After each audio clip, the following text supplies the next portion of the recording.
एक ऋषि थे, बहुत ही सरल, सहज और अत्यंत ज्ञानी। दूर दूर से लोग उनके पास शिक्षा प्राप्त करने आते थे। एक राजकुमार भी उनसे शिक्षा प्राप्त करने आया। राजकुमार ने बहुत मन लगाकर ज्ञान अर्जन किया। एक दिन ऋषि ने उस राजकुमार से कहा, जाओ वत्स, अब तुम्हारी शिक्षा पूर्ण हुई। अब इस शिक्षा का उपयोग करके तुम अपना और दूसरों का बेहतर जीवन बनाओ। राजकुमार ने जब उन्हें गुरु दक्षिणा देनी चाहिए तो गुरु ने कहा, अगर तुम मुझे गुरु दक्षिणा देना ही चाहते हो तो वह चीज़ लाओ जो पूर्णतया व्यर्थ हो। उस पर राजकुमार ने मन ही मन सोचा, गुरु अगर मांगते तो मैं उन्हें कुछ भी दे सकता था। ये गुरु ने क्या मांग लिया? ये तो बिल्कुल आसान चीज़ है। भेंट में देने को आसपास कितना कुछ व्यर्थ है। मैं तो कुछ भी गुरु को दे सकता हूँ। ये सोचकर उसने जैसे ही मिट्टी उठाने के लिए हाथ बढ़ाया, मिट्टी बोल उठी, ठहर मनुष्य, ये क्या कर रहा है? तू मुझे व्यर्थ समझता है। तेरे खाने पीने से लेकर बहुमूल्य धातुएं और ऐसी न जाने कितनी बहुत सी चीज़ें मुझसे ही उत्पन्न होती हैं। ये विविध रूप, रंग, रस, गंध क्या मुझसे उत्पन्न नहीं होते? मिट्टी की ये बात सुनकर राजकुमार सोच में पड़ गया और फिर वो आगे बढ़ गया। वो थोड़ी ही दूर गया ही था कि उसने देखा कि एक स्थान पर गंदगी का ढेर लगा पड़ा है।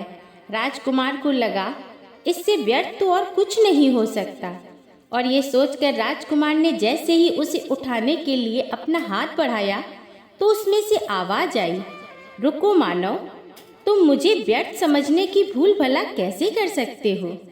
क्या तुम भूल गए कि धरती को पोषित करने वाली खाद मुझसे ही बनती है? तुम्हारी फसलों को प्राण और पोषण मुझसे ही मिलता है। मैं भला व्यर्थ कैसे हो सकती हूँ? युवक अब सोच में पड़ गया और मन ही मन मुस्कुराने लगा।